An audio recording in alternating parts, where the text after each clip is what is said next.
John. We got a telegram from some lady friend of yours, a Bonnie something or other. Something you ain't telling me? Bonnie Mcfarlane. She's a friend. Saved my life when I went after Bill and nearly got myself killed again.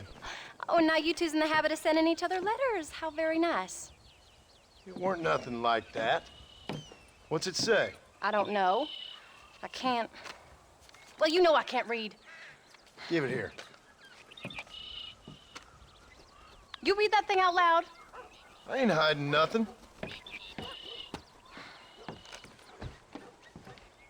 Dear Mr. Marston, stop. Need corn sacks. Stop. Emergency. Stop. Weevils and moths ate entire county supply. Stop. Can you help?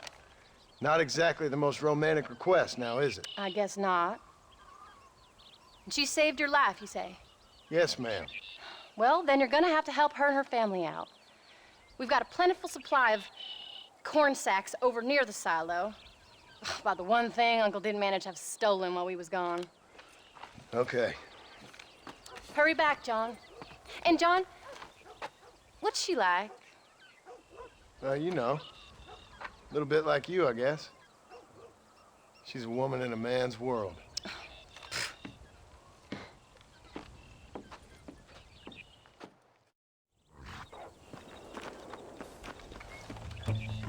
John, wait! Maybe I should meet this Mcfarlane woman. Well, come on then. Let's get going.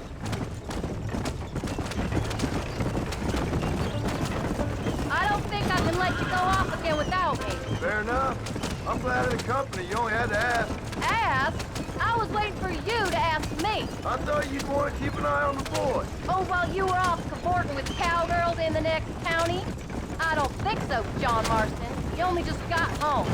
That Jack has seen enough of me for a lifetime. So, is she married? This Bonnie Mcfarlane? No. What does she look like? I don't know. Pretty normal, I suppose. Normal? What? Normal like me? No. Normal as in 2 eyes, mouth, nose, that kind of normal. Besides, ain't no woman fine as you. A little flattery. Now we're finally getting somewhere. If you find yourself in a hole, the first thing to do is stop digging. Another pearl of wisdom from John Marston. I sure do miss those. I never took you for the jealous type, Abigail. I ain't jealous so much as curious. You heard what she wrote. It's just some corn. She saved my life, and she was decent enough to me, so I owe her this much at least. How did she save your life anyway? She found me half dead on the side of the road and took me to the doctor. Most folks would have left me there. Half dead from what? Bill didn't take so kindly to me visiting unannounced. Bill never did like surprises. How was he? Same as he was when we left. Angry and dumb. Taking his revenge out on the world. People down there was really scared of him. Of Bill? You gotta be kidding me. He was only frightening if he was afraid of dumb fools. Bill weren't so bad, but when Dutch went crazy, Bill took it hard. For a while, we all thought we'd found something right. A better way to live, but it was just a lie. Oh, you saw before they did. Maybe. But they was still kind of a family. A family that left you for dead. You knew the truth, John, and they hated you for it. Where did they take you? Who? Those government bastards.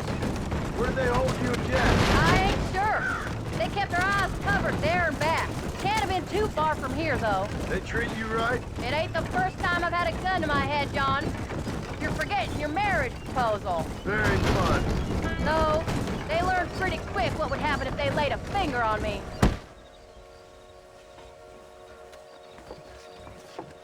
You came. Thank you so much. We lost the entire harvest. Miss Mcfarlane, I'd like you to meet my wife, Abigail. Oh, ain't you quite the gentleman all of a sudden? It's a pleasure to meet you, Mrs. Marston. Likewise. Thank you for saving my husband's life, and for teaching the miserable goat some manners, among other things. I didn't teach him anything. I know better than to try to change a man. You should meet my father. Oh, people can change, Miss Mcfarlane.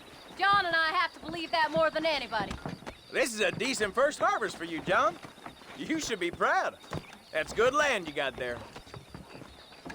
How are you feeling, Mrs. Marston? From what your husband told me, it must have been awful for you. I've been through worse, and I knew he'd be back before too long. He can't cook a meal to save his life. Abigail, in my darkest hours, when I was most homesick, just the thought of one of your rat meat stews kept me pushing forward. Well, about as amusing as a weeping saddle sore, ain't he, Mr. Mcfarlane? If you're gonna start yammering about women's work, John, I'd say you might be in the wrong company. I'd say so, too. I never felt so outnumbered.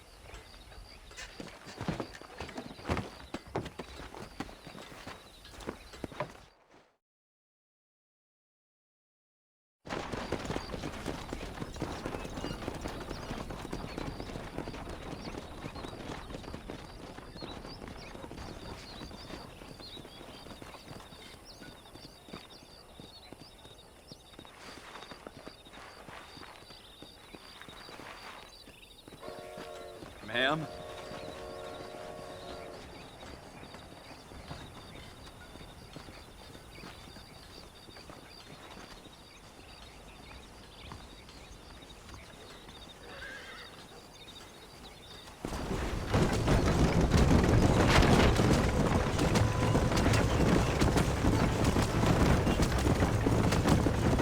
So that was the famous Bonnie.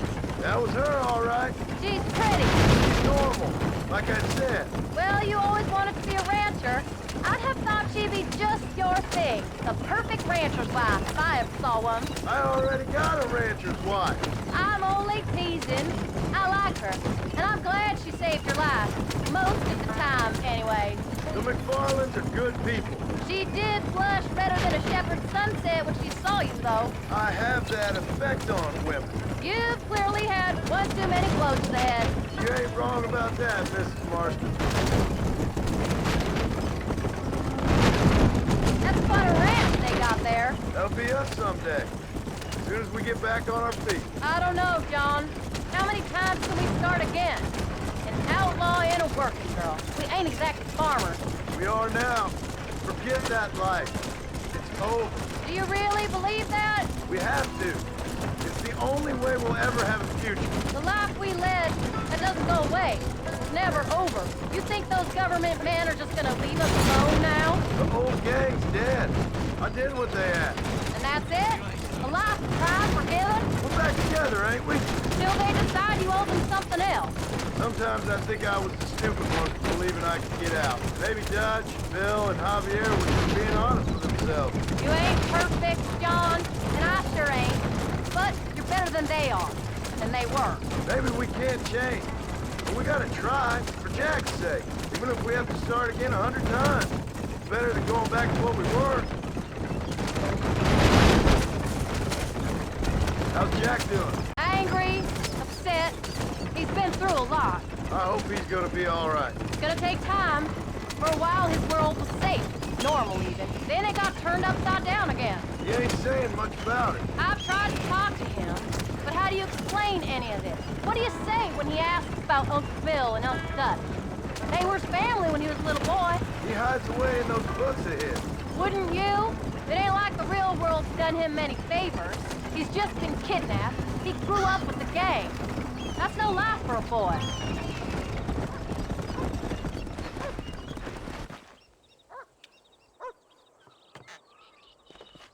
We did good today, John.